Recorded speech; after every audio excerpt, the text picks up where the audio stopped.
సంపద సృష్టి ఆలోచన వేరు, కూటమిలో ఎన్డీఏ గవర్నమెంట్ ఆలోచనలు వేరు, గత పాలకుల ఆలోచనలు వేరు అధ్యక్ష. మాకు సంపాదనలో సంపద సృష్టి అంటే సమాజంలో సంపద సృష్టి, ఏ రకంగా ప్రభుత్వానికి ఆదాయం పెరగాలి, పేదల ఇళ్లలో ఏ రకంగా వాళ్ళ ఆదాయం పెంచాలి అనేటువంటిది మేము ఆలోచిస్తే, వాళ్ళ ప్యాలెస్ల్లో డబ్బులు ఎట్లా చేరాలి, వాళ్ళ ఎస్టేట్లలో ఎట్లా ఆదాయం పెరగాలి, ప్రభుత్వ ఆదాయాన్ని ఏ రకంగా ప్రైవేటుకు మళ్లించాలి అనేటువంటిది గత పాలకులు చేసినటువంటి విధానం అధ్యక్ష. కళ్ళ ముందు కనపడుతుంది అధ్యక్ష. ఇది వాస్తవం కాదా అని నేను అడుగుతున్నా అధ్యక్ష. ఎక్సైజ్ ఆదాయం దారి మళ్లిందా లేదా, ఇసుకలో దారి మళ్లిందా లేదా, గనుల్లో దారి మళ్లిందా లేదా, ఇవన్నింటికి సమాధానాలు చెప్పుకోలేకే వాళ్ళు ఇవాళ సభలోకి రాలేకుండా ఉన్నారు అధ్యక్ష. మా బాలయ్య గారి మాటల్లో చెప్పాలంటే అధ్యక్ష, ఇవాళ చంద్రబాబు నాయుడు గారి సంపద సృష్టి వేరు, గత పాలకుల సంపద సృష్టి వేరు అధ్యక్ష. బోత్ ఆర్ నాట్ సేమ్ అధ్యక్ష. ఆయన ఎప్పుడు చెప్తా ఉంటాడు బోత్ ఆర్ నాట్ సేమ్ అని. బోత్ ఆర్ నాట్ సేమ్ అధ్యక్ష. ఇవాళ కూటమిలో భాగస్వాములందరం కూడా సమాజం కోసం, ప్రజల కోసం పనిచేసేటువంటి కుటుంబం కోసం వ్యక్తులు మేమైతే కుటుంబాల కోసం పనిచేసేటువంటిది గత పాలకుల నైజం అధ్యక్ష. ఈ కూటమిలో అధ్యక్ష ఒక బలమైనటువంటి భాగస్వామిగా ఉన్నటువంటి పవన్ కళ్యాణ్ గారి గురించి కూడా నేను 2 మాటలు చెప్పాలి అధ్యక్ష. చంద్రబాబు నాయుడు గారి తీసుకుంటున్నటువంటి ప్రతి నిర్ణయానికి ఆయన ఎంతో దృఢమైనటువంటి బలంగా సపోర్ట్ చేస్తున్నటువంటి సందర్భాన్ని గుర్తు చేయాలి అధ్యక్ష. ఎందుకంటే అధ్యక్ష, మనం ఈ 30 ఏళ్ల రాజకీయ చరిత్రలో ఎన్నో కూటమిల్ని చూసాం అధ్యక్ష. సక్సెస్ కావడం చూసాం, ఇబ్బందులు రావడం చూసాం అధ్యక్ష.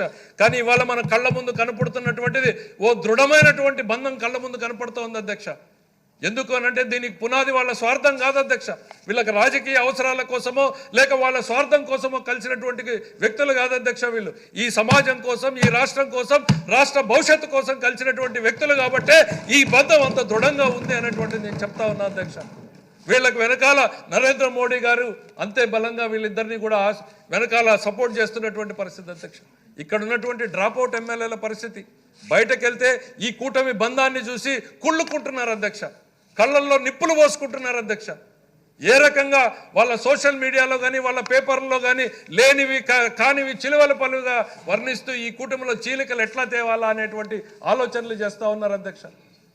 ఖచ్చితంగా నేను చెప్పగలుగుతున్నా అధ్యక్ష, నా పక్కనే కూర్చున్నటువంటి పవన్ కళ్యాణ్ గారు ఆలోచనలు ఏ రకంగా ఉంటాయనేటువంటిది ఆయన షేర్ చేసుకుంటా ఉంటే ఆయన కమిట్మెంట్ని కూడా ఎవరూ ప్రశ్నించజాలరు అధ్యక్ష. ప్రతి మాటలోనూ కూడా చంద్రబాబు నాయుడు గారు చేస్తున్నటువంటి విధానాన్ని ఏ రకంగా ముందుకు తీసుకుపోవాలి, ఈ రాష్ట్ర ప్రజానీకానికి మనం అందరం మాట ఇచ్చాం, ఆ మాటను నిలబెట్టుకోవాలి, దానికోసం మనం అన్ని త్యాగాలకి సిద్ధం కావాలి అనేటువంటి ఆలోచన ఆయనలో కూడా ఉంది అధ్యక్ష. మేము పదే పదే చెప్తా ఉన్నా అధ్యక్ష, ఇది రాజకీయ ప్రయోజనాల కోసమో స్వార్థం కోసమో కలిసింది కాబట్టే ఈ బంధం అంత దృఢంగా ఉంది అనేటువంటిది నేను ఈ సందర్భంగా గుర్తు చేస్తున్నా అధ్యక్ష. ఇక రాష్ట్రానికి అప్పుల గురించి ఆర్థిక శాఖ మంత్రిగా నన్ను కదిలిస్తే అప్పుల గురించే చెప్పాల్సినటువంటి పరిస్థితులు ఉంది అధ్యక్ష. ఎందుకంటే అనునిత్యం వాటితోనే సతమతం అవుతున్నాం అధ్యక్ష. అధిక భారానికి తెచ్చినటువంటి వడ్డీలు అంటే మేమేం చేస్తున్నామో కూడా చెప్పాల్సినటువంటి పరిస్థితులు ఉన్నాయి అధ్యక్ష. ఎందుకనంటే వాళ్ళని తిడుతూ కూర్చుని కాలయాపన చేసే ఆలోచన మాకు లేదు అధ్యక్ష. ఎప్పుడు కూడా మేము ఆ పని కూడా చేయలేం. కానీ బయట కూర్చుని రావాల్సినటువంటి ఎమ్మెల్యేలు సభకు రాకుండా స్కూల్ పిల్లలు డ్రాప్ అవుట్ అయినట్టు అసెంబ్లీ నుంచి డ్రాప్ అవుట్ అయ్యి బయట కూర్చొని మాట్లాడుతూ ఉంటే చెప్పాల్సినటువంటి పరిస్థితులు ఉన్నాయి కాబట్టి చెప్తా ఉన్నాం. మా పని మేము చేసుకుంటూ వెళ్తాం అధ్యక్ష. ఏం చేస్తున్నాం అనేటువంటిది ఒక్కసారి అధ్యక్ష.